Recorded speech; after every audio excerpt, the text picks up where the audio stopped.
Баршаңызға қайырлы күн достар. Бүгін біз сіздермен осындай песочный болып шығатын өте дәмді печеньені рецептісімен бөлісетін боламын. Бұл печеньенің дәмі шыны керек өте керемет дәмді болып шығады. Сондықтан да видеоны міндетті түрде соңына дейін қараңыз.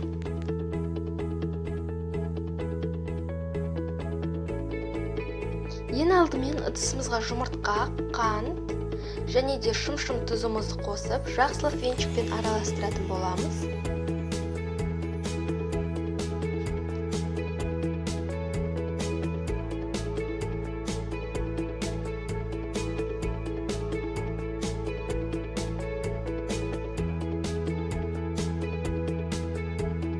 Араластырып болған соң үстіне сұйық майымызды қосып, тағы да араластырып жіберетін боламыз.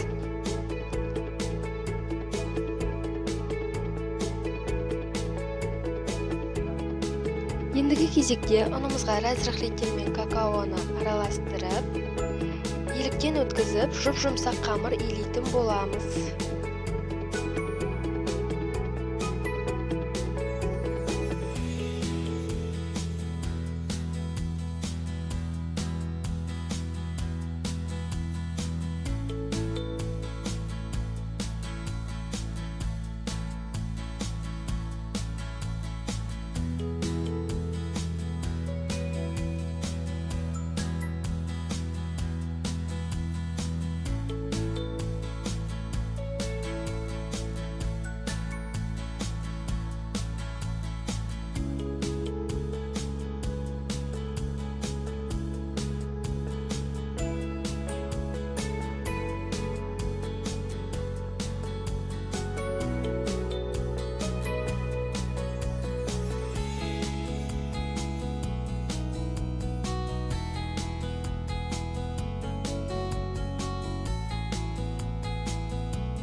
Бізде осындай қолға жабыспайтын жұп-жұмсақ қамыр шықты. Енді осыны илеп жіберіп, жаятын боламыз.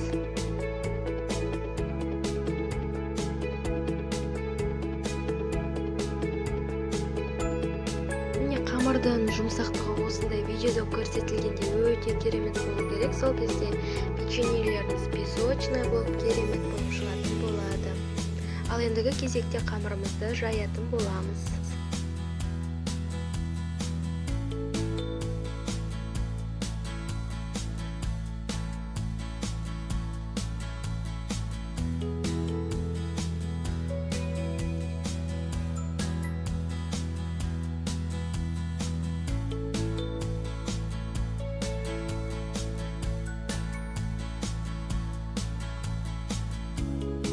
Қамырымызды жайып болған соң мен шет-шеттерін осылай кесіп тастадым. 4 бұрышты болды менде қамыр.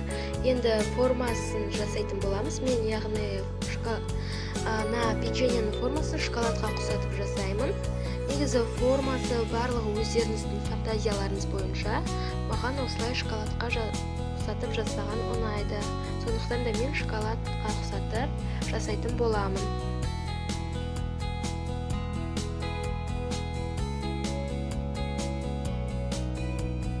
Міне шоколадқа формасы ұқсау үшін таяқшаның көмегімен осылай қамырымыздың үстінен басып шоколадтың плиткаларын жасайтын боламыз.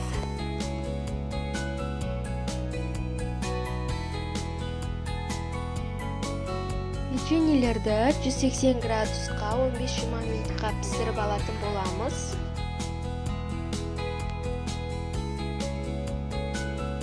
Міне бізде печеньелеріміз дайын болды. Дәмінде мүлдем сөз жоқ. Міндетті түрде жасап көруге кеңес беремін. Мен парақшама тіркелуді ұмытпаңыздар, себебі менде әлі де түрлі видео рецепттер шығатын болады. Сіздермен болған тілек.